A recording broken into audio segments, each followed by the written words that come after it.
नमस्कार, मैं संजय गुंजाल। आप मुझे सुन रहे हैं ओहो रेडियो में। जो राज्य सरकार के द्वारा, विशेषकर माननीय मुख्यमंत्री के द्वारा जो दिव्य भव्य और सुरक्षित कुंभ की जो संकल्प लिया गया था और उस मैंडेट को पूरा करने की जिम्मेदारी उत्तराखंड पुलिस को दी गई थी, उसमें मैं यही कहना चाहूँगा कि जो हमारे डीजीपी महोदय है, उनको हरिद्वार का काफ़ी भौगोलिक और पूर्व का अनुभव है, तो उनके उस अनुभव का बड़ा फ़ायदा हम लोग को मिला। उनका जो मार्गदर्शन था उसका भी हमें फ़ायदा मिला। और साथ में जो हमारी कांस्टेबलरी है, जैसे मैंने कहा है, इन्होंने बहुत ही ज़बरदस्त रोल प्ले किया, जो कि बुलंद इमारत के नींव के पत्थर के रूप में उन्होंने रोल प्ले किया। तो मैं उन्हीं को ये समर्पित करता हूँ कि हम जो हमें मैंडेट मिला है सुरक्षित कुंभ का, उसको सकुशल करने में सफल रहे। फर्स्ट टाइम तो है, लेकिन मैं दावे के साथ कह सकता हूँ कि ये लास्ट नहीं होगा। और जिस तरह से आपने सेटअप तैयार किया है, मुझे लगता है यहाँ बार बार आते रहना होगा। क्या बात है। देखिए, आजकल हमने परंपरागत पुलिसिंग को तो हमने छोड़ा नहीं, क्योंकि वो ट्राइड एंड टेस्टेड है और इतने सालों से हम लोगों ने डेवलप किया है। लेकिन साथ में जो प्रौद्योगिकी, जो टेक्नोलॉजी इस बार हम लोग जो लेटेस्ट कहते हैं एआई है, आर्टिफिशियल इंटेलिजेंस, उसमें हमने 5-6 ऐसे फीचर्स को ऐड किया था। उसमें ऐसा सवाल पूछा, दुखती रख के हाथ रख देना, नेटफ्लिक्स कहता है, कोई बाकी चीजें कहते हैं, इन सब में लोग डिस्कशन करते थे। उस डिस्कशन में मैं अपने को out of the place left out महसूस करता था, क्योंकि मैंने इस बीच कुछ भी नहीं देखा। तो अब जो है 30 अप्रैल को जैसे ही कुंभ का समापन हो जाएगा विधिवत रूप से, तो मुझे लगता है 2-4 दिन छुट्टी लेके सिर्फ यही करना है, बैठ के देखना और आपको भी सुनना है। अगर आप बहुत लंबी उड़ान आप करेंगे और लंबी उड़ान करेंगे, तो हो सकता है उस उड़ान में आप अपने मंजिल तक नहीं पहुंचे पाए, लेकिन उस उड़ान के दौरान आपके पंख इतने मजबूत हो जाते हैं कि जिंदगी के जो उतार चढ़ाव तमाम आते हैं, उसमें वो जो मजबूत पंख है वो आपको बहुत फायदेमंद होते हैं। इस अगर मूवी आमिर खान की आई नहीं आई मुझे पता नहीं है, नहीं आई अभी। चलो, मुझे लगता है कहीं ना कहीं हमारी टेलीपैथी काम कर गई, क्योंकि अगर उनकी मूवी आती इस बीच, जबकि मैं कुंभ के कामों में पूरी तरह से जुटा हुआ था, तो मैं देख नहीं पाता। तो अगर आएगी तो इत्मीनान से देख पाएंगे। तो साथ में देखें इस बार, अगर नेक्स्ट मूवी। बिल्कुल साथ में देखेंगे तो हम जो है ज्यादा बेटर तरीके से अपना अपना जो व्यू है वो किसी एक पर्टिकुलर सीन के बारे में या एक्टिंग के बारे में हम शेयर कर सकते हैं। सुनते रहिए ओहो रेडियो उत्तराखंड, मेरे हिल की धड़कन। अपना रेडियो उत्तराखंड सबको है पसंद। रेडियो उत्तराखंड मेरे हिल की धड़कन। रेडियो रेडियो हेलो, हाय, नमस्कार, पहला प्रणाम। मैं हूं आरजे काव्य और ये है ओहो रेडियो उत्तराखंड का स्टूडियो, जहां फर्स्ट टाइम संजय गुंजाल सर आए हुए हैं। तो सर, सबसे पहले तो वेलकम। धन्यवाद। फर्स्ट टाइम तो है, लेकिन मैं दावे के साथ कह सकता हूं कि ये लास्ट नहीं होगा। और जिस तरह से आपने सेटअप तैयार किया है, मुझे लगता है यहाँ बार बार आते रहना होगा। क्या बात है। तो एक छोटी सी इनोवेशन है सर कि डिजिटल युग में एक नए तरह का रेडियो इंटरनेट के माध्यम से लोगों को कनेक्ट करने की। और जैसा कि मैं आपको बता रहा था कि पिछले 2.5 महीने में तकरीबन 90,000 लोग जुड़ चुके हैं और 1,000 से ज़्यादा लोकेशंस पे। तो क्या कहना चाहेंगे? शुरुआत में मुझे लगा नहीं था कि जब आप पहली बार आपने डिस्कस किया था अपने इस आइडिया को, तो मुझे लगा था समय लगेगा, लगभग 1 साल लगेगा। लेकिन 1 साल में जिस लेवल को आपको पहुंचना चाहिए था, वो आपने 1 महीने में ही ले आए। तो मुझे लगता है आपका जो ओहो रेडियो का जो यात्रा है वो बहुत ही सक्सेसफुल तो रहेगी। वो दिख भी रहा है, लोग जुड़ भी रहे हैं, क्योंकि आप सामाजिक सरोकार से रिलेटेड और ऐसे ज्वलंत समस्याओं को भी लेके आ रहे हैं जो उत्तराखंड के पृष्ठभूमि के लोग हैं, वो कहीं ना कहीं उन्हें लगता है, भले वो अपने जड़ों से या घरों से, गांव से दूर है, लेकिन उसे जोड़ने का कार्य आप जो कर रहे हैं, कहीं ना कहीं वो एक रीजन है जिसकी वजह से इतनी तेज़ी से लोग आपके इस ऐप को, सिस्टम को डाउनलोड कर रहे हैं और आपसे जुड़ रहे हैं। और जो आपने बताया कि 600-700 लोग अभी डेली बेसिस पे जुड़ रहे हैं, तो एक बहुत बड़ी संख्या है। और इतने कम समय में इतनी अच्छी यात्रा, मैं इसके लिए आपको, आपके इंटेंशन को और आपका जो स्किल है इस क्षेत्र में, क्योंकि आपको बहुत ज़बरदस्त अनुभव ऑलरेडी इस क्षेत्र में है, और आपकी जो टीम है उनको बहुत बहुत बधाई देता हूँ। Thank you very much sir. So IG Kumbh Sanjay गुंजाल sir इस वक्त हमारे स्टूडियो में, और आपसे जब बात कर रहा हूं आज के दिन में, पिछले हफ्ते की बात है, जो बड़ा शाही स्नान हुआ था, उसके बाद में मैंने एक तस्वीर देखी, और वो वाकई में, क्योंकि हमारी उससे पहले भी बातचीत हुई थी कि इतने महीनों से आप और आपकी टीम लगातार काम कर रही है, वो एक छोटा सा वीडियो था, आई थिंक 40-50 सेकेंड का, जहाँ पे आपके साथियों ने आपको अपने कंधे पे उठा लिया था। वो मोमेंट कैसा था आपके लिए? देखिए जो कुंभ है इसकी तैयारी पिछले 1.5 साल से हम कर रहे थे। ये इस तरह की परीक्षा है जिसमें साल भर आप जो मंथली टेस्ट होता है और जो यूनिट टेस्ट होते हैं उसमें आप पास होते चले जाते हैं। हाँ। तो जैसे मकर संक्रांति हो गया और कई सारे स्नान होते चले गए, तो उसे आप छोटे छोटे टेस्ट मान लीजिए। लेकिन जो बोर्ड का एग्जाम होता है वो है बेसिकली सोमवती अमावस्या और बैसाखी जी। और अगर साल भर आपने बहुत ज़बरदस्त मेहनत की है लेकिन आप बोर्ड के एग्जाम में उस पर्टिकुलर डे पे आप में कहीं ना कहीं छोटी सी भी कमी रहेगी और उस कमी की वजह से आप एग्जाम ढंग से दे नहीं पाए तो आप पूरे साल भर की मेहनत में किया करा में पानी फिर जाएगा। जी। तो जो ये बैसाखी का स्नान है और सोमवती अमावस्या का स्नान है कुछ ऐसा ही है, वो बोर्ड का एग्जाम है। उस एग्जाम में जैसे ही हम लोग बहुत प्रेशर में थे, स्ट्रेस में थे, टेंशन था, लगातार अपना बेस्ट परफॉर्म करने का बहुत ज़बरदस्त तरीके से हम पे प्रेशर था और हमें मालूम था कि अगर छोटी सी भी गलती कहीं भी किसी भी स्तर पे हो जाए, चाहे वो एक कांस्टेबल ड्यूटी पे काम कर रहा है उसके स्तर पे भी अगर कोई कमी हो जाए तो वो एक दब्बा ऐसा लग जाएगा, जिंदगी भर लोग याद करते रहेंगे उसको। जैसे हमारे पीछे जो चुनौती थी कि आज तक बैसाखी का या सोमवती अमावस्या का जो पूर्व में इतिहास रहा है उसमें कहीं ना कहीं किसी न किसी वजह से चाहे दुर्घटना हो, घटना हो, ये या तो अखाड़ों को स्नान नहीं करना पड़ा या प्रतीकात्मक रूप से करना पड़ा और कभी कभी ऐसा रहा कि जो निर्मल अखाड़ा है उन्होंने 8:30-9 बजे रात को भी स्नान किया। जी। तो ऐसे कई पूर्व इतिहास थे जो हमें काफ़ी ज़्यादा अंदर से भी डर था।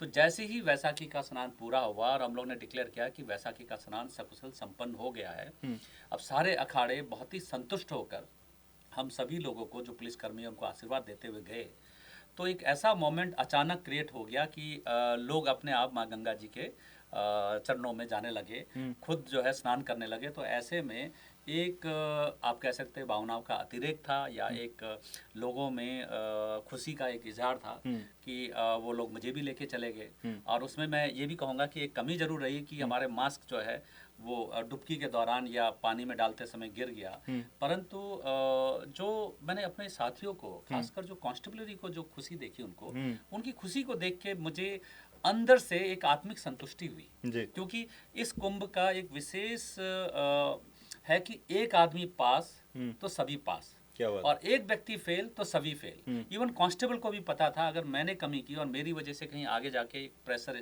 या स्ट्रेस कहीं से पैदा हुआ और उसकी वजह से कोई दुर्घटना या भगदड़ होती है तो पूरा का पूरा सिस्टम या पूरी की तैयारी फेल हो जाएगा। तो एक व्यक्ति फेल तो सभी फेल। तो इस मंत्र के साथ सबने अपना बेस्ट दिया और हम लोग ने सक्सेसफुली एक ऐतिहासिक क्षण आया जबकि सारे हमारे 13 के 13 अखाड़ों ने सकुशल अपना स्नान संपन्न किया, टाइमली किया, बिफोर टाइम सब लोग चले गए। वो मोमेंट मैं कहूँगा कि उत्तराखंड पुलिस के लिए एक ऐतिहासिक और उपलब्धि भरा था। उत्तराखंड पुलिस ही नहीं, पूरे राज्य के जितने भी हमारे शासन प्रशासन जो जुड़े हुए हैं इसमें, माननीय मुख्यमंत्री जी जो बहुत ही ज़्यादा चिंतित थे, उन्होंने अपने सर्वोच्च प्राथमिकता में जैसे ही उन्होंने टेक ओवर किया, सर्वोच्च प्राथमिकता में कुंभ में भगदड़ न हो इस बात को रखा था। और मैं कहूँगा कि हम सभी की मिलीजुली सफलता रही और उत्तराखंड वासी जितने भी हमारे राज्य के वासी हैं उन सभी की सफलता है ये। राइट।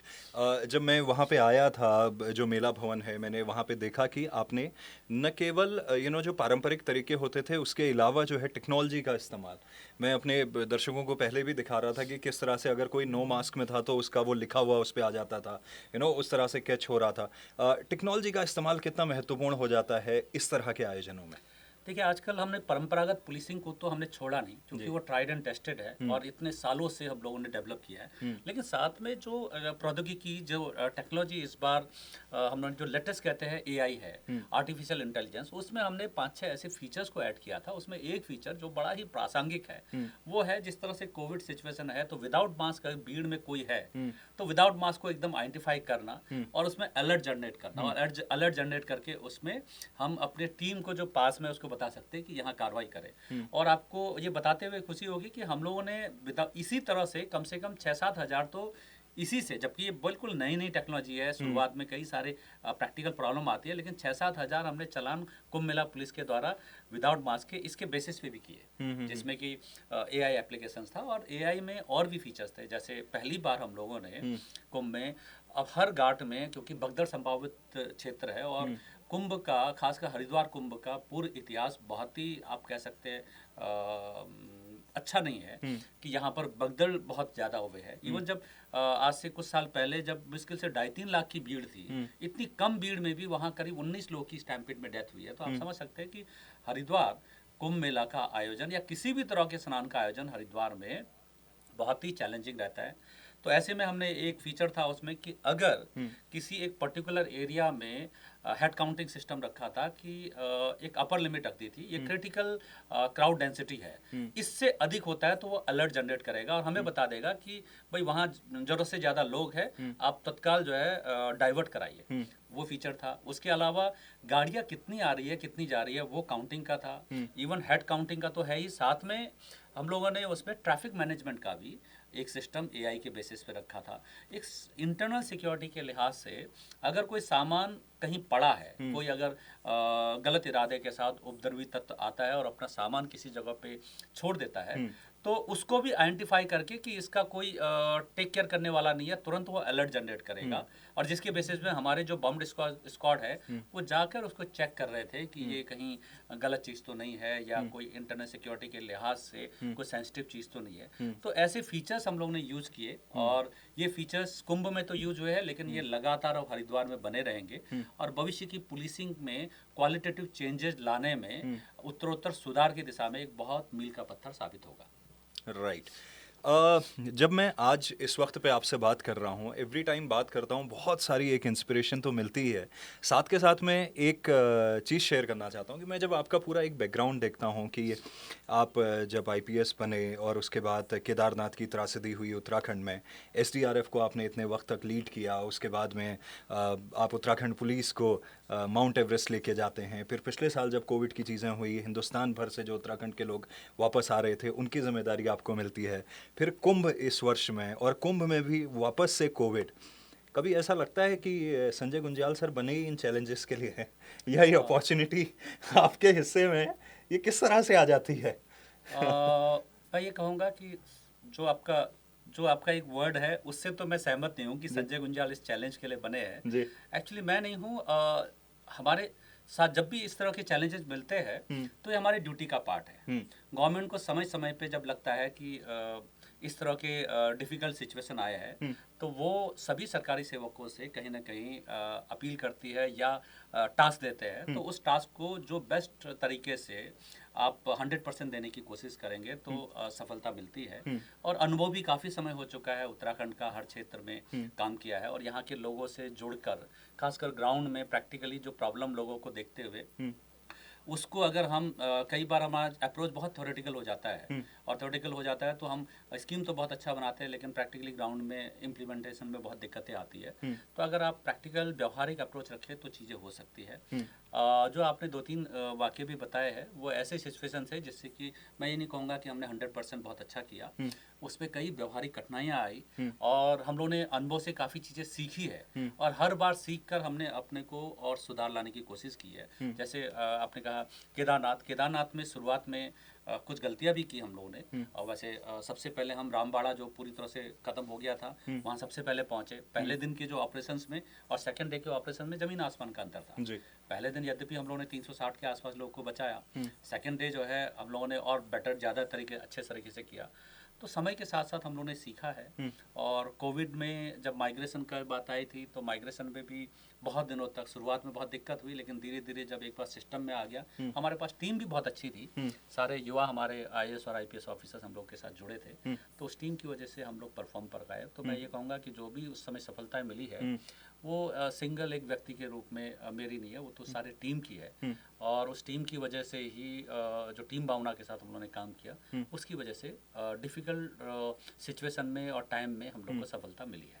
बट इस बात की खुशी तो रहती होगी ना कि जब इस तरह से परफॉर्मेंसेस टीम के साथ होती हैं और पीछे देखते होंगे कि चलिए हमारे हिस्से ये भी एक मौका मिला अपने स्टेट के लिए ऐसा कुछ करने का। मुझे लगता है अपने यूनिफॉर्म को और सैलरी को जस्टिफाई करने का मौका इस तरह से मिला है और बड़ी खुशी होती है कि जब भी कभी ऐसे चैलेंजेस आते हैं और हम परफॉर्म कर पाते हैं और कुछ लोगों को भी अगर हम लोगों ने सहूलियत दे दी या उनको बचाने में अपना रोल प्ले किया तो एक वर्दी पे गुमान तो होता ही है और हम जस्टिफाई कर पाए। और हर बार कोशिश रहेगी कि हम अपने जो भी हमें दायित्व मिला है उसको जस्टिफाई करने के लिए हम लोग कोशिश करते रहेंगे। राइट। जब आप हमारे ऑफिस आ रहे थे तो हमने अपने कुछ लिसनर्स से सवाल मांगे थे कि आप पूछे क्या पूछना चाहते हैं। एक ही क्वेश्चन आया था, अपनी अब तक की सर्विस में ऐसा कोई चैलेंजिंग इंसिडेंट रहा हो जो हमेशा के लिए आपको याद रह गया? वैसे तो बहुत सारे आए हैं, लेकिन जैसे केदारनाथ में एक इंसिडेंट हुआ था कि मैं कहता हूँ, जब एनपीए में हमारे जैसे रतुड़ी साहब थे, वो अक्सर कहते थे कि कभी भी अपने नीचे जो कांस्टेबलरी है उनको उनका विशेष ख्याल रखें। उनके लीडर है आप जी। उनको सुख सुविधा के लिए नहीं है, आप बॉसिंग के लिए नहीं है। तो मुझे याद है कि जब पहले पूरा का पूरा रेस्क्यू ऑपरेशन हो गया, ऑपरेशन होने के बाद फिर दोबारा क्रिमेशन के लिए माननीय मुख्यमंत्री तत्काल उन्होंने कहा कि क्रिमेशन के भी आप इंचार्ज होंगे। तो मैं गया था, मेरे साथ टीम थी, मेरे एक व्यक्तिगत दोस्त भी थे। हम लोग जो है MI-17 से जैसे ही केदारनाथ में पहुंचे, मैंने अपनी टीम को नीचे ग्राउंड में भेजा। तभी हल्की बूंदाबांदी हुई, और बूंदाबांदी होने के बाद मैंने अपने टीम को उस बूंदाबांदी में एक प्लास्टिक के थैले को सर पे रख के भागते हुए देखा। मुझे वो सीन भी याद है, और मैं चॉपर में अभी टेक ऑफ करने ही वाला था, तो अचानक मैंने कहा कि इस तरह से इस स्थिति में इनको छोड़ना उचित नहीं है। तो मैंने फिर अपने दोस्त को बोला कि उतर जाते हैं। उसने कहा हमारा सामान वगैरह सब गुप्तकाशी में है, इसके बाद वाले में लेके आएंगे। मैंने कहा नहीं, इनको पहले सेटल करते हैं। और मैंने उस समय जो पायलट थे उनके पीछे हाथ रख के कहा कि प्लीज़ हम लोग को उतारो। उनको थोड़ा सा मतलब जब टेक ऑफ हम लोग करने वाले थे उस समय अचानक रोकना उन्हें खला तो सही, लेकिन हम लोग उतर आए। और उतरने के बाद जब उनको पूरे अपनी टीम को सेटल किया, और सेटल करने के बाद उसमें लगभग 1.5-2 घंटे तक कोई चॉपर नहीं आया, और बाद में पता चला कि हम लास्ट उतरने वाले थे जबकि हमें जाना था, और वो चॉपर क्रैश कर गया। और क्रैश में जितने भी लोग थे उन सब की डेथ हो गई। और उसमें क्योंकि NDRF के भी थे हमारे जवान, और ITBP, और साथ में जो है बाकी पब्लिक के भी थे। तो उस समय जो स्थिति पूरे केदारनाथ कैंप में बनी थी, सब लोग बहुत हतोत्साहित थे, सबका मोटिवेशन लेवल बहुत डाउन था। ऐसे में उनको मोटिवेट करा के, यद्यपि हमें ये था कि हम भी उसके पार्ट हो सकते थे उस जगह पे जिन्होंने अपनी शहादत दी है, लेकिन हम लोग बाल बाल बच गए। और ये एक ऐसा इंसिडेंट था जिसमें सारे टीम को, फिर मुझे याद है हमने ITBP और NDRF और हमारे उत्तराखंड पुलिस के जवानों को बैठा करके पहले दिन श्रद्धांजलि दी। श्रद्धांजलि देने के बाद उनको, उन्हीं जिनकी डेथ हो गई है, जिस काम के लिए उनको भेजा, उनके नाम पे, और सच्ची श्रद्धांजलि यही होगी कि जो टास्क है उसको पूरा किया जाए। इस तरह से मोटिवेट करके फिर हम लोग क्रिमेशंस के लिए लग गए, और 19 बॉडी को उस समय क्रिमेट किया था हम लोगों ने।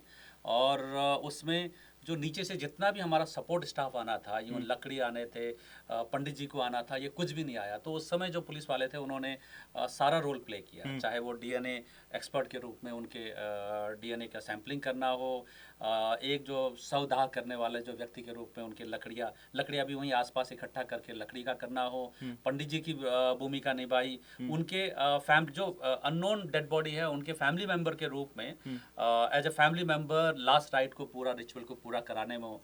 तो ऐसे डिफिकल्ट टाइम हुए, तो वो इंसिडेंट मुझे याद आता है। उसमें मेरे बचने के साथ साथ एक अच्छे इंटेंशन के साथ काम किया गया था, और जो पुलिस के द्वारा विभिन्न रोल एक साथ प्ले किए गए। तो एक ऐसा इंसिडेंट है, मुझे फिलहाल वही याद आ रहा है। वैसे तो बहुत सारे इंसिडेंट रहते हैं। राइट। जी जी। एक क्वेश्चन और है कि जो भी यूथ सिविल सर्विसेज की, पुलिस सर्विस के लिए या एडमिनिस्ट्रेटिव सर्विसेज के लिए कुछ भी तैयारी कर रहे हों, तो वो सेल्फ स्टडी के थ्रू अगर वो प्रिपेयर कर रहे हैं तो उन्हें प्रिपरेशन के लिए क्या आप एडवाइस देना चाहेंगे? देखिए, जो सिविल सर्विस है ये अभी देश का सबसे टॉप सर्विस माना जाता है, और पूरा साल भर इसमें जाता है। और साल भर के साथ साथ आप देखेंगे बहुत ही सेलेक्टिव, मतलब लाखों लोग देते हैं, उसमें से सेलेक्टिवली 1000 लोग फाइनली सेलेक्ट होते हैं, या कई बार 1000 से कम लोग होते हैं, और बाकी लोग नहीं हो पाते। और हर बार, हर साल इसका नेचर ऐसा है कि ये डिफिकल्ट होता चला जाता है। अच्छा। क्योंकि जो पहले साल में जो लोग नहीं हो पाए, जिनकी प्रिपरेशन अच्छी है, और हर साल जो है नए लोग जुड़ते चले जाते हैं, उस लिहाज से देखेंगे तो एक डिफिकल्ट तो है। लेकिन मैं ये कह के आपको हतोत्साहित नहीं करना चाहूँगा। मैं कहूँगा कि इससे आपकी जो एनालिटिक स्किल आती है, किसी भी मुद्दे को, किसी भी बर्निंग टॉपिक को समझने की जो एक अलग से समझ, विश्लेषण करने की जो शक्ति प्राप्त होती है, ये एज ए पर्सन भी आपको बहुत qualitative improvement as a human being आपको करेगा।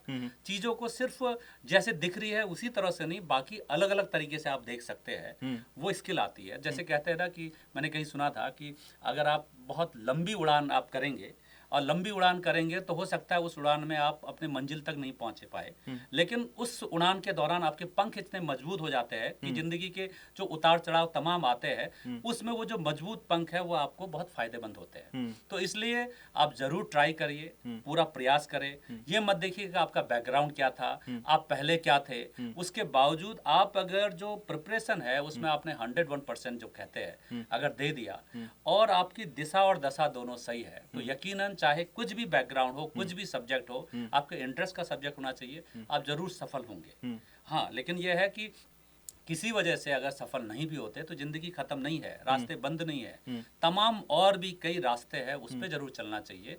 आप अपने ऑप्शंस को बंद मत करिए, ट्राई करिए, बेस्ट दीजिए, लेकिन सफलता देखिए असफल हो गए एक बार तो दोबारा कोशिश करें, तिबारे कोशिश करें। कोशिश करने वाले की कभी हार नहीं होती है, लेकिन फाइनली किसी वजह से आपके सारे के सारे एडजस्ट हो गए, उसके बावजूद भी ज़िंदगी में आप बाकी बहुत सारी चीज़ें जैसे किया जा सकता है, उसके माध्यम से भी आप ऊंचाई में पहुंच सकते हैं। आप देखिए जैसे काव्य जी से बात कर रहे हैं, आप अपने फील्ड के मास्टर हैं, आपको जो नाम इस पे मिला है और जिस तरह से आप काम कर रहे हैं तो आपको हर फील्ड इम्पॉर्टेंट है। आप जहाँ भी जिस फील्ड में हैं वहाँ आप बेस्ट बनिए। अगर आप स्वीपर भी है, अगर आप झाड़ू भी लगाते हैं तो आप बेस्ट झाड़ू लगाने वाले होने चाहिए, उसी में आपका एक नाम होना चाहिए। तो उस हिसाब से यूपीएससी दीजिए, सिविल सर्विस के लिए ट्राई करिए, बेस्ट दीजिए। नहीं हो पाता है तो और भी ऑप्शंस आपके पास है, उस पर जरूर ट्राई करें। राइट। एक थोड़ी देर पहले मैसेज आया था, मैं भूल गया था। मुझे मालूम चला है कि इस कुंभ में एक कोई ऐसा व्यक्ति था जो पिछले कुंभ में आई थिंक वो बिछड़ गए थे। आमतौर पे हम फिल्मों में ही कि अच्छा इस कुंभ में बिछड़े हो तो अगले कुंभ में मिलोगे, ये बात सच हुई है इस बार, ऐसा कुछ है क्या? हाँ, ये अर्ध कुंभ होता है 6 साल पहले जो हुआ था 2016 में, उसमें एक महिला खो गई थी और खोने के बाद अभी हम लोगों ने जब वेरिफिकेशन स्टार्ट किया तो वेरिफिकेशन में उस महिला के डिटेल जब मिले तो उसके घर पे हम लोगों ने एक डिटेल्स भेजा था और उसको रीवेरीफाई किया तो घर वालों ने कहा ये तो अर्धकुंभ में खो गई थी और 6 साल बाद मिलना उनके परिवार के खुशी का कारण बना। और इनफैक्ट उन्होंने तो सोचा था कि शायद ये है ही नहीं, जिंदगी मतलब दुनिया में नहीं रही और इस वजह से पता नहीं चल पा रहा। तो वो जो इस बार उत्तराखंड पुलिस के लिए एक बड़ा ही चौंकाने वाला भी रहा और हमें भी कभी विश्वास नहीं हुआ कि ऐसा हो सकता है, लेकिन 6 साल बाद फैमिली मेंबर को मिलाने में हमने रोल प्ले किया। मैं इसमें एक ये बात तो है ही, लेकिन एक बात और कहना चाहूँगा कि जो कुंभ में आमतौर पे कहा जाता है कि 12 साल बाद होता है, लेकिन ऐसा ये पूर्ण सत्य नहीं है। आप देखेंगे कि इससे पहले 1938 में 11 साल वाला कुंभ हुआ था और 11 साल वाला कुंभ जब हुआ था तो उस समय हरिद्वार में उस समय भी एक महामारी आई थी और महामारी के बाद रोडीबेल वाला के पास एक आग की घटना हुई। आग की घटना के बाद जो मुख्य स्नान है बैसाखी स्नान, उसमें एक बहुत बड़ा स्टैम्पेड हुआ था जिसमें सैकड़ों लोग की डेथ हुई थी और सैकड़ों की डेथ होने के बाद उसमें 1938 में काफ़ी लोग बिछुड़ गए थे, काफ़ी लोग नदी में और नहर में बह गए थे और उनको बाद में उनका अता पता भी नहीं चल पाया। तो उसके बाद से कुंभ का एक मैसेज ऐसा चला गया कि जो भी कुंभ में जाता है बिछुड़ जाता है या एक कुंभ में बिछड़े तो दूसरे कुंभ में मिले, इस तरह की जो कहानियां हैं। और मुंबई में उस समय 38 के बाद आप देखेंगे क्योंकि मुंबई इंडस्ट्री काफ़ी तेज़ी से आ रही है तो मूवीज़ उस बेसिस पे काफ़ी बनने लगी और आपने देखा होगा कि कुंभ में बिछड़ने वाले और बगदड़ के और नागा साधु वाले जो मूवीज़ बनने लगी या एक उसके बारे में एक परसेप्शन बनने लगा, वो उसकी जड़ जो है हरिद्वार का वो 1938 का कुंभ है जो 11 साल बाद आया था। इसी तरह से 2021 भी है, ये 1938 के बाद पहली बार इतने सालों बाद ये 11 साल का कुंभ था। लेकिन हाँ, ये हम लकी रहे, सौभाग्यशाली रहे, माँ गंगा जी की कृपा रही, आप सभी लोगों का एक अच्छे गुड विशेष थे कि इस बार जो सारे स्नान बहुत अच्छे से हुए, कोई भी अनटूवर्ड इंसिडेंट नहीं हुआ और दुर्घटना रहित तरीके से, निष्कंटक तरीके से कुंभ का आयोजन किया गया। राइट। तमाम सारे सवाल और भी हैं लेकिन उन सबको लेना भी पॉसिबल नहीं है समय की वजह से। लेकिन एक आखिरी सवाल आपसे पूछना चाह रहा हूँ कि इतनी सारी जिम्मेदारियाँ लगातार इतने वर्षों में आपको मिली हैं और कुंभ उसमें से एक बहुत ही महत्वपूर्ण चीज़ थी, इसके बाद में क्या करने वाले हैं संजय सर? अगर अब मैं सही दिल से आपको जवाब देता हूँ, मैंने अभी तक कुछ भी नहीं सोचा जी। मुझे लगता है कि बहता हुआ पानी टाइप का होना चाहिए, जैसी दिशा आएगी जहाँ पर भी मुड़ेगी वहाँ चले जाएंगे और जो भी दायित्व मिलेगा, चाहे वो व्यक्तिगत जीवन में हो या जो सरकारी जीवन में जो पोस्टिंग के रूप में होता है, वहाँ बेस्ट करने की कोशिश करेंगे।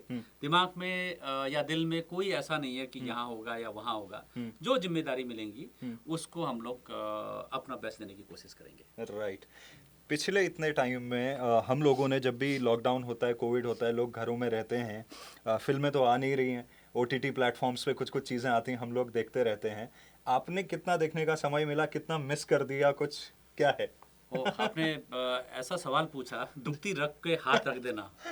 मैं कुंभ की वजह से पिछले काफी लंबे समय से, ऑलमोस्ट पिछले 7-8 महीने से, जबकि लोग OTP और खासकर जो है कोई नेटफ्लिक्स कहता है, कोई बाकी चीजें कहते हैं, इन सब में लोग डिस्कशन करते थे। उस डिस्कशन में मैं अपने को out of the place left out महसूस करता था, क्योंकि मैंने इस बीच कुछ भी नहीं देखा। इनफैक्ट मुझे लगता नहीं कि कोई न्यूज़ चैनल्स भी मैंने देखा होगा। लोगों को इंटरव्यू दे रहा हूँ, कुछ कर रहा हूँ, लेकिन मैंने अपने आप को भी कहीं भी किसी भी जगह नहीं देखा और बिल्कुल बाहर रहा। तो अब जो है 30 अप्रैल को जैसे ही कुंभ का समापन हो जाएगा विधिवत रूप से, तो मुझे लगता है 2-4 दिन छुट्टी लेके सिर्फ यही करना है, बैठ के देखना और आपको भी सुनना है, क्योंकि इस बीच मैंने बिल्कुल भी कहते हैं कि टच ही नहीं किया, इतना समय नहीं मिल पाया। बिल्कुल बिल्कुल। और आमिर खान आपके और हमारे कॉमन फेवरेट हैं। हाँ, लेकिन इस बीच अगर मूवी आमिर खान की आई नहीं आई मुझे पता नहीं है। नहीं आई अभी। चलो मुझे लगता कहीं ना कहीं हमारी टेलीपैथी काम कर गई, क्योंकि अगर उनकी मूवी आती इस बीच, और जबकि मैं कुंभ के कामों में पूरी तरह से जुटा हुआ था, तो मैं देख नहीं पाता। राइट। तो अगर आएगी तो इत्मीनान से देख पाएंगे। तो साथ में देखें इस बार, अगर नेक्स्ट मूवी। बिल्कुल बिल्कुल साथ में देखेंगे तो हम जो है ज़्यादा बेटर तरीके से अपना अपना जो व्यू है वो किसी एक पर्टिकुलर सीन के बारे में या एक्टिंग के बारे में हम शेयर कर सकते हैं, कि क्योंकि हर कोई एक जैसा तो होता नहीं है, सब यूनिक होते हैं। तो हो सकता है हम दोनों के देखने का नजरिया अलग अलग होगा, तो हम दोनों ही एक दूसरे से कुछ ना कुछ सीखेंगे। राइट। तो सर, जब कुंभ जैसी इतनी बड़ी चीज़ होती है, डेफिनेटली आप जब लीड कर रहे होते हैं तो ज़्यादातर लोग आपको उसका श्रेय देंगे। सही मायने में अगर आपसे पूछें, आपको क्या लगता है? देखिए, मैं ये कहूँगा जो भी श्रेय देते हैं एक्चुअल वो मेरा नहीं है, ये पूरे उत्तराखंड पुलिस का है, उत्तराखंड पुलिस की लीडरशिप का तो है ही। लेकिन मैं व्यक्तिगत रूप से मानता हूँ कि जो हमारा पैरामेडिकल स्ट्रक्चर है उसका आधार है हमारा कॉन्स्टेबलरी, और इसमें कई हमारे आनुषंगिक लोग डिपार्टमेंट है, जैसे कि रेडियो है, फायर सर्विस है, LIU, इंटेलिजेंस, स्पेशल ब्रांच, और जो गवर्नमेंट ऑफ इंडिया से पैरामिलिट्री फोर्सेज आई, और अनसंग हीरो के रूप में हमारे होमगार्ड के भी बड़े अच्छे अधिकारी और कर्मचारी हमारे रहे हैं, PRD है, और स्पेशल पुलिस ऑफिसर्स के रूप में पब्लिक के लोग जिनका पार्टिसिपेशन इसमें बहुत रहा। तो ये सारे के सारे ऐसे हैं जो नींव के पत्थर है, और हमारी जो कॉन्स्टेबलरी है वो तो नींव के पत्थर के रूप में है, जो दिखती नहीं है। आप चेहरा तो मेरा देख लेते होंगे या सीनियर ऑफिसर्स का देख लेते होंगे, लेकिन जो बुलंद इमारत है उसका जो नींव का पत्थर है वो हमारी कॉन्स्टेबलरी है। और जो ये सफलता मिली है मैं पूरी तरह से समर्पित उन्हीं को करता हूँ, उन्हीं की वजह से ये हम लोग सफल हो पाए। जैसे मैंने कहा कि अगर वो एक हम लोग पूरा एक माला की तरह है, एक माला जिसमें कि हर फूल बधे हुए है, अगर एक भी माला कमज़ोर पड़ जाती, टूट जाती, तो माले का यूज नहीं हो पाता। इसी तरह से ये जो सफलता मिली है इसमें हर एक कड़ी ने बहुत ही इंपॉर्टेंट रोल प्ले किया, और उसी की वजह से सफलता मिली है। तो ये मैं पूरी तरह से जो कुंभ मेले का सकुशल संपादन हुआ है, ये पुलिस की दृष्टि से, ये लीडरशिप का तो है ही, और उत्तराखंड गवर्नमेंट में माननीय मुख्यमंत्री जी का तो है, लेकिन मैं इसको कॉन्स्टेबलरी को भी देना चाहूँगा। Download the app now.